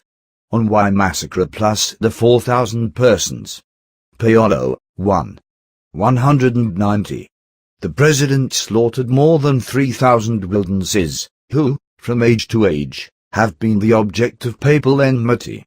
Man, woman, and child fell in indiscriminate and relentless carnage. Thousands were massacred. 24 towns were ruined and the country left a deserted waste. Garfred, 12. Mariri, 6. 46. Thwin. 6.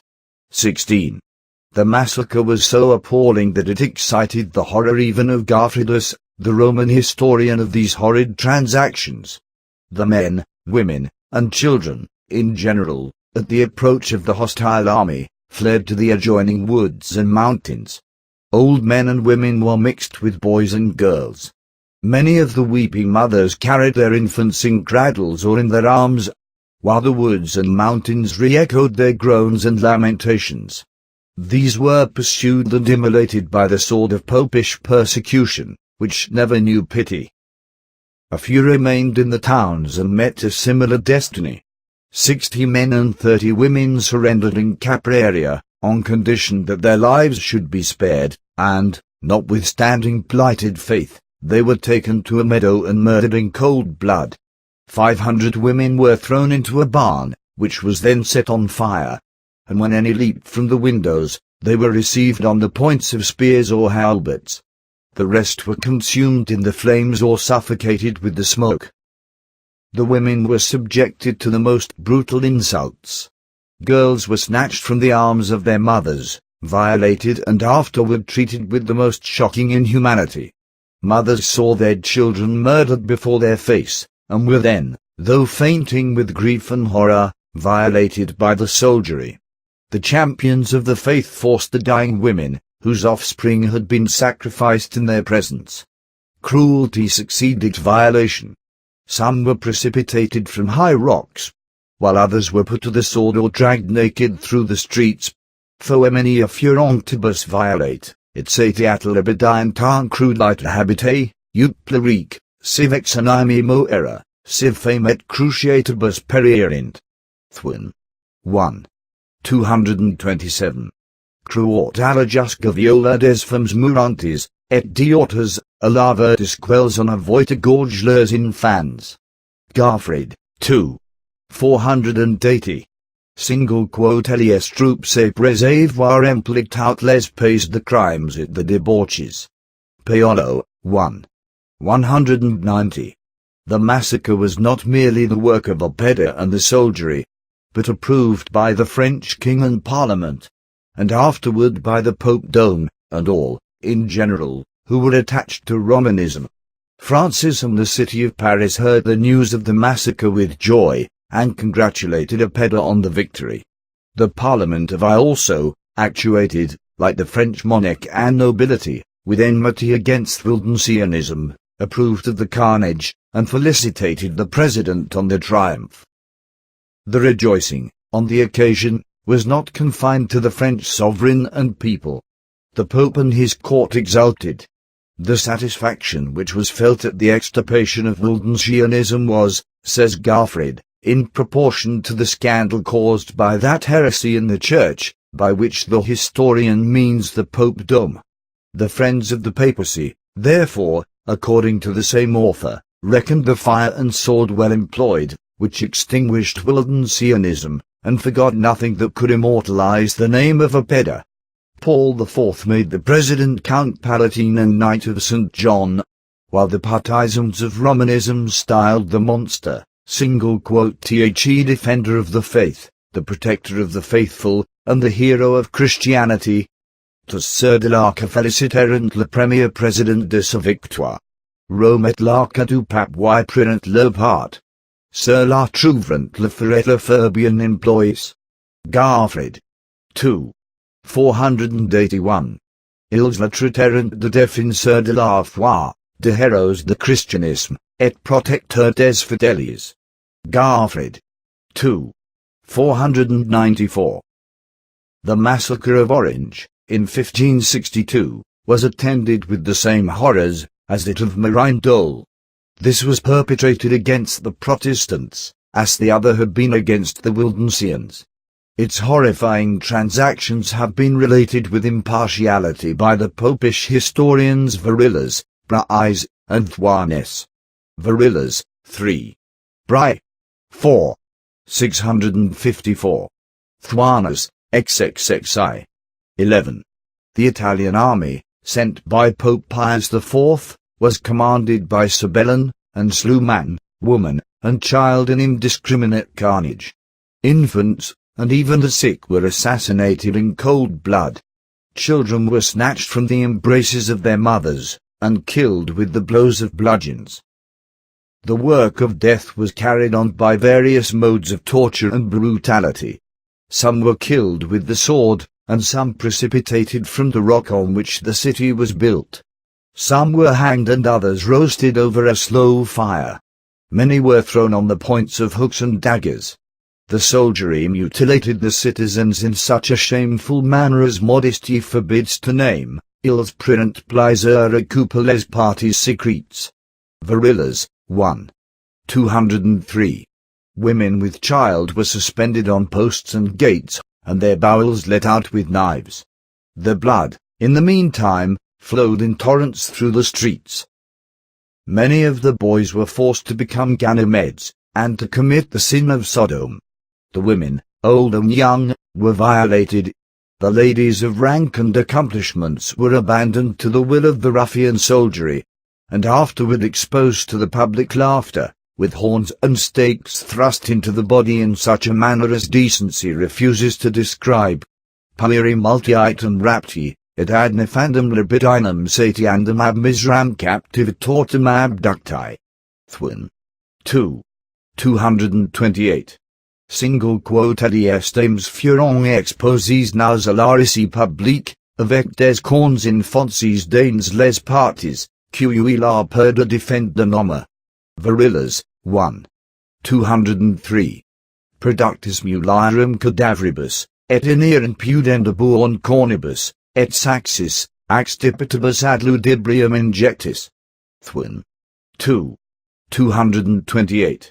Exudanti passim per urbem crua. Thwin. 31. 11.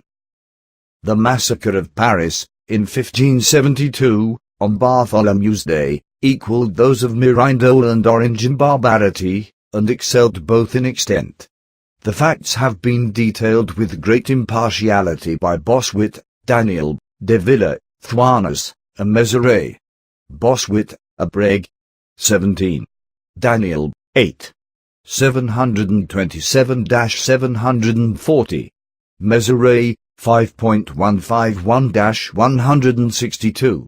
De Villa, v. Mézeray, 5. 151-162. The Queen laid this plan, which had been 2 years preconcerted, for the extinction of heresy. The execution was entrusted to the Duke of Guise, who was distinguished by his inhumanity and hatred of the Reformation. The Duke, on the occasion, was aided by the soldiery, the populace, and the king. The military and the people attached to Romanism thirsted for the blood of the Huguenots. His Most Christian Majesty, Charles IX, attacked, in person, his unresisting subjects with a gun, and shouted with all his might, "Kill, kill! Id charge ashore les Calvinists." Sully, 1. 34. Single quote Eliuata roitura liomum avec de longs arquebuses, et crioit, de tout force, tues. Daniel. 8. 731. Mézeray, 5. 155. De Villa, v. One man, if he deserved the name, boasted of having, in one night, killed 150, and another of having slain 400. The tocsin, at midnight, tolled the signal of destruction. The assailants spared neither old nor young, man nor woman. The carnage lasted 7 days. Mezeray reckons the killed, in Paris, during this time, at 5,000, Bossuet at more than 6,000, and de Villa at 10,000, among whom were 500 or 600 gentlemen. The Seine was covered with the dead which floated on its surface, and the city was one great butchery and flowed with human blood. The court was heaped with the slain, on which the king and queen gazed, not with horror, but with delight. Her Majesty unblushingly feasted her eyes on the spectacle of thousands of men, exposed naked, and lying wounded and frightful in the pale livery of death. Tout le quartier loit de sang. La caritoit plein de corps morts, qui la wa et la reine regardoyant, non seulement sans horreur, mais avec plaisir. Tout les rues de la ville nettoyant place qui boucheries. Bossuet, 4. 537. An exposés court out nudes à la portée du Louvre, la reine méritant triomphiste, qui repisoit ses yeux de cet horrible spectacle. Mezeray, 5. 157. De Villa, Vithwin. 2. 8. Frequens eginoitio foemini, nequequam crudeli spectaculoias absterant, curiosis oculis nudorum corpora in vericundincia e bancia. Thwin. 3. 131.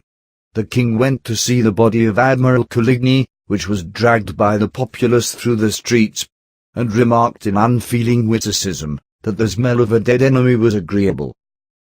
The tragedy was not confined to Paris, but extended, in general, through the French nation. Special messengers were, on the preceding day, dispatched in all directions, ordering a general massacre of the Huguenots. The carnage, in consequence, was made through nearly all the provinces, and especially in Meuse, Troyes, Orleans, Nevers, Lyons, Toulouse, Bordeaux, and Rouen. 25 or 30,000 according to Bossuet and Mezeray, perished in different places. De Villa estimates the slain at 40,000, and Sully at 70,000. Many were thrown into the rivers, which, floated the corpses on the waves, carried horror and infection to all the country, which they watered with their streams. The reason of this waste of life was enmity to heresy or Protestantism. A few indeed suggested the pretense of a conspiracy. But this, even Bossuet grants, every person knew to be a mere pretense. The populace, tutored by the priesthood, accounted themselves, in shedding heretical blood, the agents of divine justice, and engaged in doing God service. Les catholiques s'y regardèrent comme les exécuteurs de la justice de Dieu. Daniel, 8738. Thwin. 3. 149. The king accompanied with the queen and princes of the blood, and all the French court, went to the parliament, and acknowledged that all these sanguinary transactions were done by his authority. The Parliament publicly eulogized the king's wisdom, which had effected the effusion of so much heretical blood. His Majesty also went to Mass, and returned solemn thanks to God for the glorious victory obtained over heresy. He ordered medals to be coined to perpetuate its memory.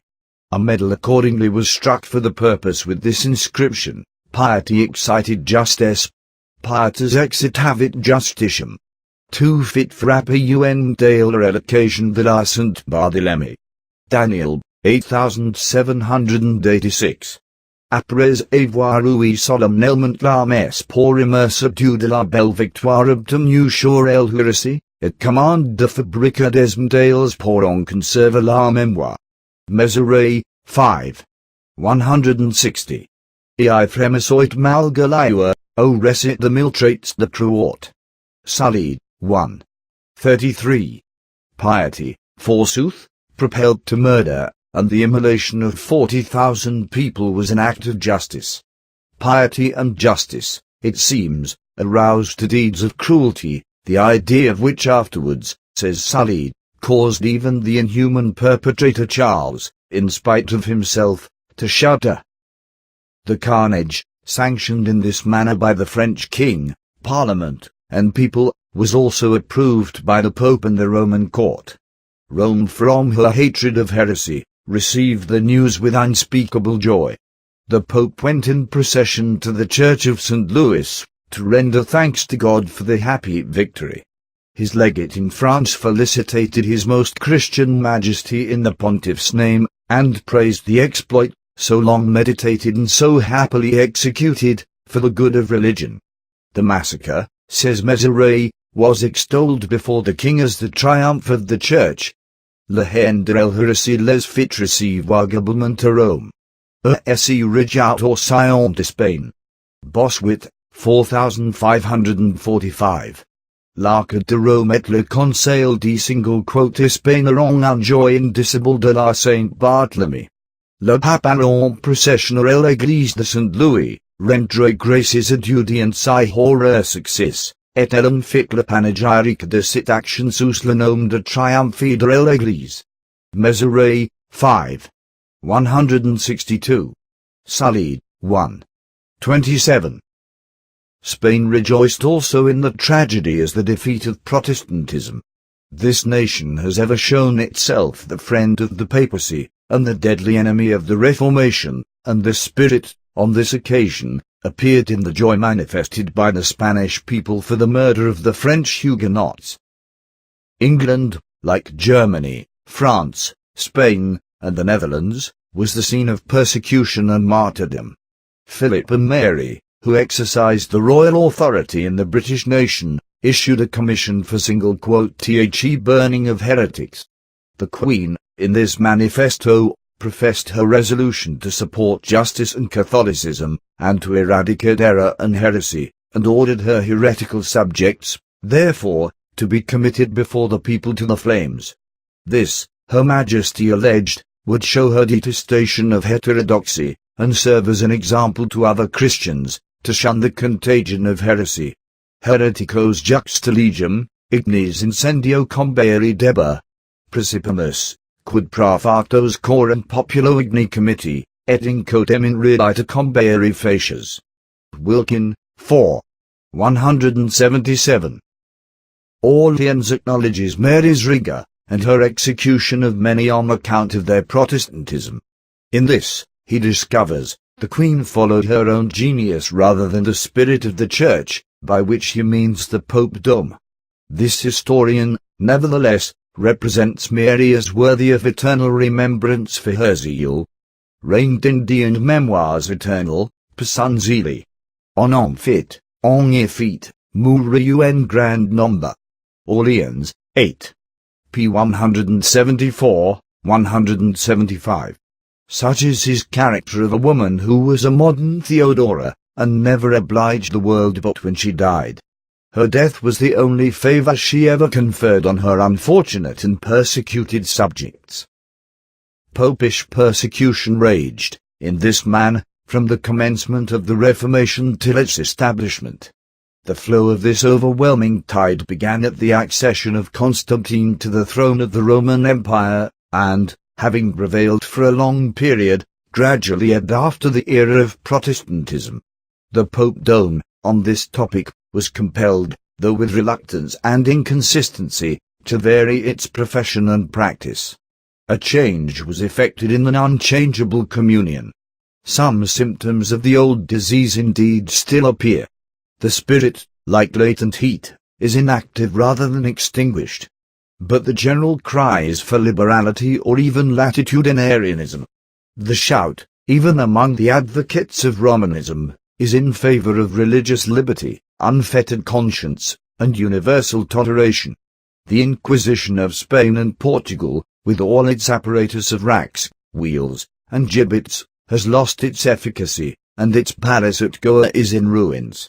The bright sun of India enlightens its late dungeons, which are now inhabited, not by the victim of popish persecution, but by *Theal, the dragon, and the wild beast of the desert.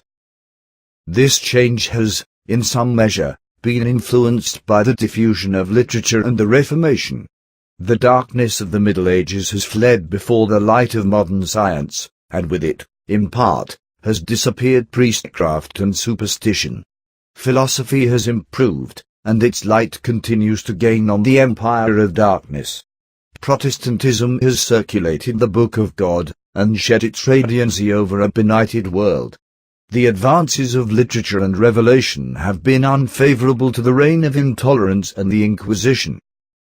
But the chief causes of this change in the papacy are the preponderance of Protestantism and the policy of Popery. The Reformation, in its liberalizing principles, is established over a great part of Christendom. Its friends have become nearly equal to its opponents in number, and far superior in intelligence and activity.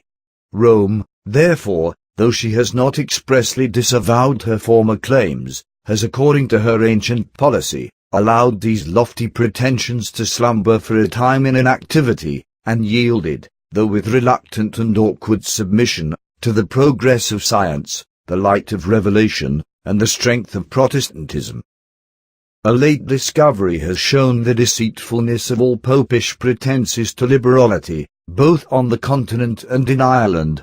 Dens, a doctor of Louvain, published a system of theology in 1758, and in some of the succeeding years. This work, fraught with the most revolting principles of persecution, awards to the patrons of heresy, confiscation of goods, banishment from the country, confinement in prison, infliction of death, and deprivation of Christian burial. Falsifiers of the faith, like forgers of money and disturbers of the state, this author would, according to the sainted Thomas, consign to death as the proper and merited penalty of their offense. This, he argues from the sentence of the Jewish false prophets, and from the condemnation of Hus in the General Council of Constance. An heretis erect punientia morte? Responde est Thomas affirmative, quia falsarii pecuna evil aliarum publicam turbantis just morte punientia, ergo etiam heretis qui sunt falsarii fide etrim publicam gravita perturbant. Confirmator exio quod dens in vetri ligitus eritua sidi falsos prophetas. Idem probatur ex condemnationi articuli 14, Joan. Hus in concilio Constantinsi. Dens, 2. 88, 89. Heretua notarii prevantia sepultura ecclesiastica. Bana. Etc. Dens, 2. 88. This production in all its horror and deformity, was dedicated to Cardinal Philippus, and recommended to Christendom by the approbation of the University of Louvain, which vouched for its orthodox faith and its Christian morality. It was ushered into the world with the permission of superiors, and the full sanction of episcopal authority.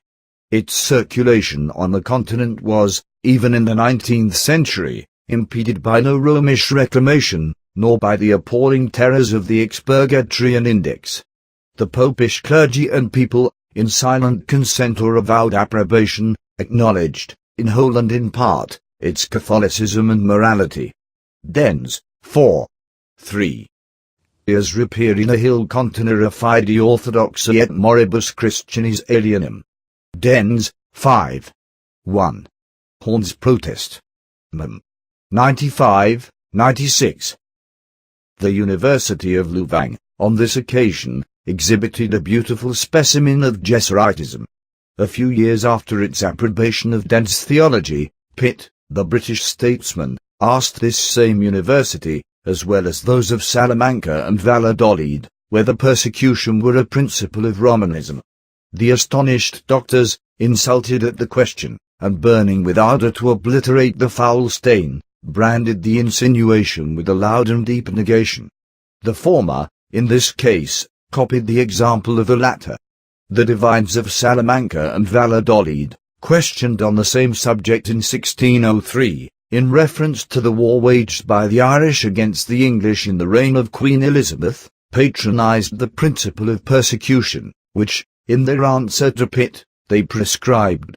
Tanquam certimist accipientem, posse Romanum pontificium fide deserters, etios qui Catholicam religionem oppugnant, armis complere. Major. 3. 595. Slovene, 193. Such, on the European continent, were the candour and consistency of the popish clergy, who, in this manner, adapted their movements, like skillful generals, to the evolutions of the enemy, and suited their tactics to the emergency of the occasion. This complete body of theology, unconfined to the continent, was, in a special manner, extended to Ireland. The popish prelacy, in 1808, met, says Coyne and Wise, in Dublin, and unanimously agreed that this book was the best work and safest guide in theology for the Irish clergy. Coyne, in consequence, was ordered to publish a large edition, for circulation among the prelacy and priesthood of the kingdom. Coyne, Cattle. 6, 7. Us, Hist. Cath. As. 8. N7. Horn's Protest. Mem. 95. The work was dedicated to Dr. Murray, titular Archbishop of Dublin. The same prelate also sanctioned an additional volume, which was afterwards annexed to the performance with his approbation. Murray, Doyle, Keating, and Kinsella made it the conference book for the Romish clergy of Leinster. The Popish Ordo or Directory, for 5 successive years, had its questions for conference arranged as they occurred in dens, and were, of course, to be decided by his high authority. The Romish episcopacy, in this way, made this author their standard of theology to direct the Irish prelacy and priesthood in casuistry and speculation. Reverendissimo Indio, Patriarch Domino. Danley Murray, etc. Dens, I.L. Coyne, 7. Horn, 95, 96. Dens, therefore, possesses, with them, the same authority on popish theology as Blackstone with us, on the British Constitution, or the Bible on the principles of Protestantism. Accompanied with such powerful recommendations, the work, as might be expected, obtained extensive circulation. The College of Maynooth, indeed, did not raise Dens to a textbook. This honour was reserved for Bailey. But this seminary received Dens as a work of reference. His theology lay in the library, ready, at any time, for consultation. Dr. Murphy's Academy in Cork had 50 or 60 copies for the use of the seminary and the diocesan clergy. The precious production, indeed, has found its way into the hands of almost every priest in the kingdom, and forms the holy fountain from which he draws the pure waters of the sanctuary. The days of persecution, notwithstanding, will, in all probability, never return to dishonour Christianity and curse mankind. The Inquisition, with all its engines of torment and destruction, may rest forever in inactivity. The Inquisitor may exercise his malevolence, and vent his ferocity in long and deep execrations against the growing light of philosophy and the Reformation, but will never more regale his ears with the groans of the tortured victim, or feast his eyes in witnessing an act of faith. The Popedom may regret its departed power. The Roman pontiff and hierarchy may indulge in dreams of future greatness, prefer vain prayers for the restoration of persecution, or, in bitter lamentation, weep over the ashes of the Inquisition. But these hopes, supplications, and tears, in all likelihood, will be unavailing. Rome's spiritual artillery is, in a great measure, become useless, and the secular arm no longer, as formerly, enforces ecclesiastical denunciations, or consigns the abettors of heresy to the flames.